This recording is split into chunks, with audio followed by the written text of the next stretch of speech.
কতদিন পর একটা শান্তির ঘুম দিলাম। বিগত ১০-১৫ দিন ধরে আমার যেন রাতের ঘুম উড়ে গেছিল।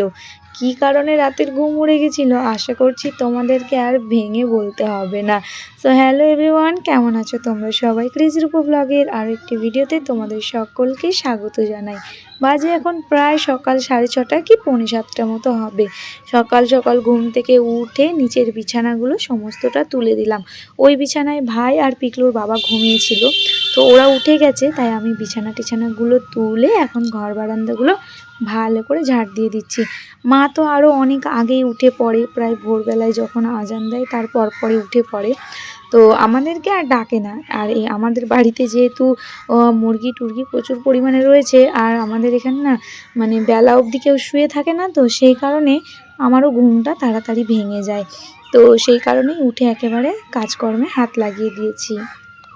আর তোমরা তো জানোই যে আমার ভাইয়ের বিয়ের জন্যই আমরা কিন্তু এতটা তাড়াতাড়ি এসেছি। আর খাটাখাটনি করার জন্য যেহেতু কেউ নেই, আর একটা বিয়ে বাড়িতে যে কী পরিমাণে কাজকর্ম থাকে আশা করছি সেটা আর তোমাদেরকে ভেঙে চুরে বলতে হবে না। তো সেই কারণেই এত তাড়াতাড়ি আমাদের আসা। আর আসার পরেই দেখো আমার বরমশাই কিন্তু কোমর বেঁধে শালার বিয়ের কাজে লেগে পড়েছে। একটাই শালা বলে কথা, তো যেহেতু তার মধ্যে একমাত্র জামাই, আমার যদিও দিদি আছে, বড় জামাইবাবু আছে, তো জামাইবাবু না খুব একটা এখানে আসে না। ওদের যেহেতু দূরত্বটা অনেকটা বেশি, আলেকালে আসে, অনেক বছর ধরে তো আসেইনি। আর এবারেও কিন্তু বড় জামাইবাবু কিন্তু বিয়েতে আসছে না, তো সেই কারণে বাড়ির জামাই বলতে এখন পিকলুর বাবা একাই, তো সেই কারণে খাটাখাটনিটাও আমাদেরকে একাই করতে হবে। আর সেই কারণে সকাল থেকে উঠে কোমর বেঁধে কাজে লেগে পড়েছে। বাবা ওঠো, মুখ হাত ধো, রুটি টুটি হয়ে গেছে, চাটা খাবে, ওঠো। কিরে হুনো, পিকলু তুই আবার এসে ফোনে ঢুকলি কেন বিছানায়? ও ওঠেনি, ঘুমাচ্ছে। আমরা যাব আবার বিডিও অফিসে, ওই যে রান্নাঘরটা পরিষ্কার করা হয়ে গেলে তুমি পিকলুক নিয়ে থাকো বাড়িতে, না যাবা নাকি? হ্যাঁ, অত দূর হাঁটতে হবে না, থাক। ওকে দেখো, তোকেও যেতে হবে না হেঁটে হেঁটে, আমি যাবো রেশন কার্ডটা নিয়ে ঝপাঝপ চলে আসবো। লে, কাগজপত্রের ব্যাপার এখন কতক্ষণ লাগবে বলা যায়, তার মধ্যে ভোটের কাজ চলছে না এখন। ওঠো, ওই যে মায়ের রুটি হয়ে গেছে, মুখ হাত ধো, আমি তাহলে চাটা করবো। ও মা, খিদে পায় দিদনকে বলবি, দিদন থাকবে তো বাড়িতে। কাজকর্ম মোটামুটি কিছুটা করেই ওখানেই থামিয়ে দিল, হাত পা ধুয়ে এখন একেবারে চাটা খেতে বসেছি। আর আমার মা জানো তো ওদের খাওয়ানোর জন্য একেবারে ব্যস্ত হয়ে পড়ে, মানে বিয়ায় এসেছে বলে কথা, খালি আমাকে বকে যে তাড়াতাড়ি খেতে দে, খাওয়া দাওয়ার ঝামেলাটা মিটিয়ে দাও। তো সেই কারণেই কাজ থামিয়ে সবাইকে আগে খেতে দিয়ে দিলাম।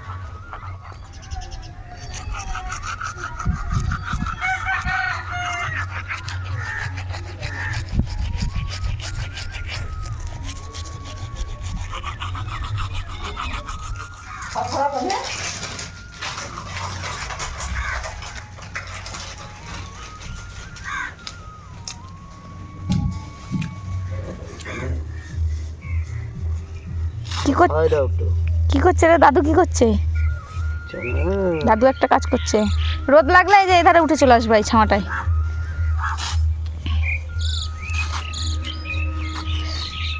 আমিও কাজ করতে করতে মুখ হাত ধুয়ে নিলাম, নিয়ে গরম গরম চা রুটি খেয়ে দিয়ে আবারও কাজে লেগে পড়েছি। আসলে আজকে কাজ বলতে এই রান্নাঘর দিয়ে শুরু করা হলো। বাবা মা ওরা তো আগে থেকেই ঘর বাড়িগুলো ঝেড়ে ঝুড়ে রেখেছিল, তবে রান্নাঘরটা আর পরিষ্কার করে উঠতে পারিনি, কারণ রান্নাঘরটায় প্রচুর পরিমাণে জিনিসপত্র থাকে, তারপরে উনানে রান্না হয় কাঠের, তো কালি ঝুলি একটু বেশি হয়ে থাকে, তো সেই কারণে এটা পরিষ্কার করতে একটু সময় লাগছিল। তো ফাইনালি দেখো আবার নতুন করে সমস্ত জিনিসপত্র ধুয়ে ধায়ে পরিষ্কার করে গুছিয়ে গেছে। রান্নাঘরটা এখন কতটা সুন্দর লাগছে বলো তো। খাওয়া দাওয়া কমপ্লিট, এখন রেস্ট নেওয়ার পালা। উঁচু আছে ওর দিদনের কাছে, ভাই এখন খেতে বসলো, সব বাইরে ওরাই গল্প করছে, আমি আমার কোমর টান। আমি আজকে ক্লান্ত হয়ে গেছি কাজ করতে করতে। ওই যে চিল্লাচ্ছে, কেমন কেমন করছে শুনতে পাচ্ছ, কখন না চিৎকার করে উঠে, ঘুমই পুরো হচ্ছে না। মানে সত্যি এটা ম্যাজিক না কি জানি না, যখন বাড়িতে থাকি মনে মনে ভাবি যে মায়ের বাড়ি গেলে এবার মাকে অনেক কাজ করে দেবো, কত হেল্প করবো, শরীরটাও যেন বেমানি করে জানো, এখানে আসার পর যেন আরও বেশি আলস্যি লাগে। তো উঠতে ইচ্ছে করছে না এখন, আর কিছু ওদিকে চিল্লাচ্ছে। না গো, কাজ করে দিয়েছি অনেক, রান্নাঘর গোটায় পরিষ্কার পরিচ্ছন্ন কমপ্লিট, ঝাড়াঝুড়ি হয়ে গেছে।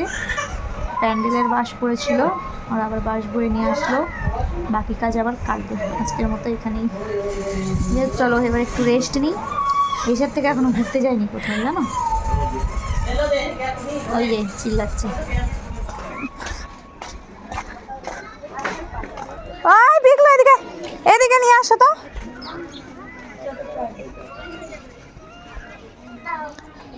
আইসক্রিম না বরফ?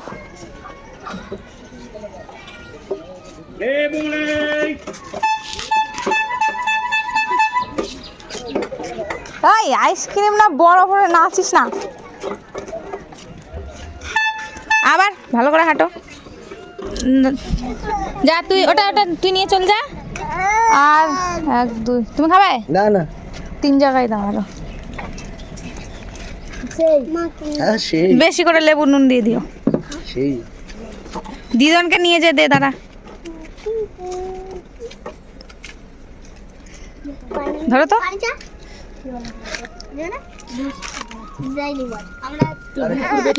দাঁড়াও, আরেকটা নিয়ে যাবে। থাকবে না। আইসক্রিম খেতে চাইলাম, আইসক্রিম ওয়ালা আসেনি, খালি বরফের মধ্যে নুন দিয়ে মেখে দিচ্ছে। খাও বরফ গোলা খাও। ওই যে চায়না খেলা নিছে।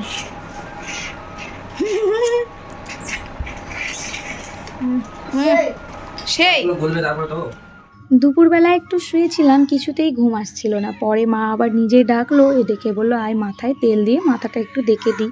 আমিও আর মানা করিনি। সত্যি মায়ের হাত মাথায় বোলানোর যে শান্তি, এটা যে কতটা মিস করি বলে বোঝানোর মতো নয়।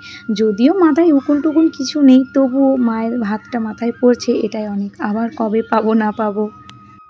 বাজে এখন প্রায় সন্ধ্যে 6:30 কি 7টা মতো হবে। চলে এসেছি রান্নাঘরে, একটু চা বসিয়েছি। এটাই তো সময়, একটু চা খেতে খেতে সবাই মিলে গল্প, একটু আড্ডা। সারাদিনের কাজের মধ্যে কেউ কারোর সঙ্গে ঠিকমতো গল্পই হয়নি। এই এটা করো, ওটা আনো, এই কাজটা করো, তারপরে ওটা করো, এই করতে করতেই দিন চলে গেছে। বসে যে একটু সবাই মিলে সময় কাটাবো, আড্ডা দেবো, বিয়েবাড়ির একটু প্ল্যানিং করব, সেই সমস্ত কিছুই হয়ে ওঠেনি। আসলে বিয়েবাড়ি মানেই তো বাড়ির লোকের কাজের গাদা। আনন্দটা মনে হয় খুব কমই করা হয়, সেটা তো অন্যরা করবে, আমাদের আর হয়ে ওঠে না, আমাদের খাটতেই দিন চলে যাবে। তো যাই হোক, তবুও মনে অনেক ইচ্ছা আছে, খুব জমিয়ে নাচবো, আনন্দ করব। একটাই ভাই বলে কথা, একমাত্র ভাইয়ের বিয়ে, তো সেই কারণেই এই সমস্ত কিছু মাইন্ড করছি না। ওই আনন্দ করতে গেলে না এই সমস্ত ক্লান্তিগুলো সব আমরা ভুলে যাব। তো যাই হোক, এদিকে আমার চা হয়ে গেছে, তো চাটা আমি ভালো করে ঢেলে নিচ্ছি। সন্ধ্যাবেলা একটু চা খেতে খেতে গল্প করব। শ্বশুরমশাই আছে, মা আছে, বাবা আছে, আমি আছি, তো আমরা সবাই মিলে একটু চা খাবো। আর মা ওদিকে পুচু সোনাকে নিয়ে খেলা করছে, খেলছে। ধরো তোমার ওই যে দাও, হ্যাঁ নিয়ে আসছি। তুমি চা খাবে? হ্যাঁ এ না খোলো। টিকলু, চা খাবি? চা খাবি? আয় নে, চা বিস্কুট খাবি তো আয়। ওই যে ওই পাশে বস, দাদুর ওই পাশে বস। আছে, আমি নিয়ে আসছি। পায়খানায় গেল আব্বা, তুমি নাও। এই টাকা টাকা চা আছে ওখানে, পিছন দিয়ে যা, ওখানেই বস, সামনে বস। একটা কাপ ওকে তুলে দাও ওদিকে, মাঝখানেরটা ওদিকে তুলে দাও, ওকে দিয়ে দাও ওদিকে। তুমি একটা কাপ নাও, আমি নিয়ে আসছি আপনার জন্য, আবার পায়খানা থেকে বের হোক।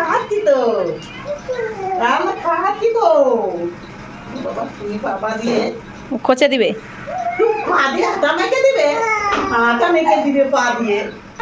মালা পড়েছ? আয় আয়,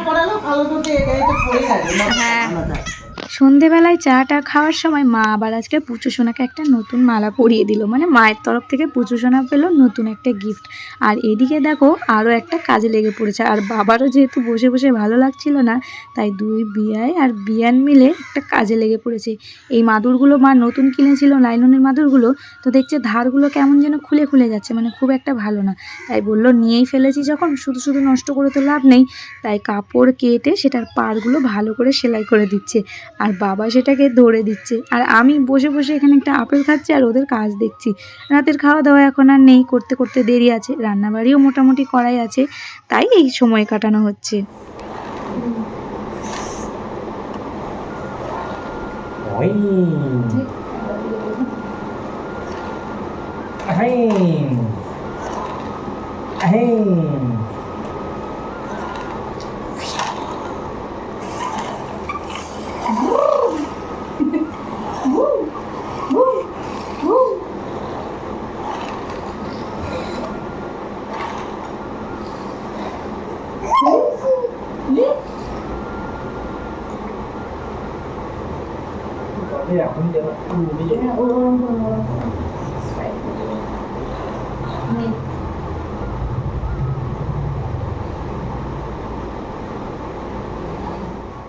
তোমাদের কি মনে হচ্ছে আমরা এটা শখ করে খেলা করছি? না গো না, বাধ্য হয়ে, মানে অনেকটাই আমাদের এখন শাস্তি দেওয়া হচ্ছে বলতে পারো, পানিশমেন্ট দিচ্ছে। রাতের খাওয়া দাওয়া সেরে ঘুমিয়েছিলাম, যেমনি ঘুমের ঘোরে চোখটা লেগেছে অমনি পুচু সোনার ঘুম ভেঙেছে। ব্যাস, আর কে ঘুমায় এত রাত্রে, এখন ওনার সঙ্গে খেলতে হবে। তো কি আর করব, এমনিতেও তো সারাদিন খাটাখাটনি শরীর, আর কি এনার্জি হয় বলো। তাও কিছু করার নেই, খেলতেই হবে। তো দেখা যাক বাবু মশাই কখন ঘুমায় আর কখন আমরা ঘুমাতে যাই।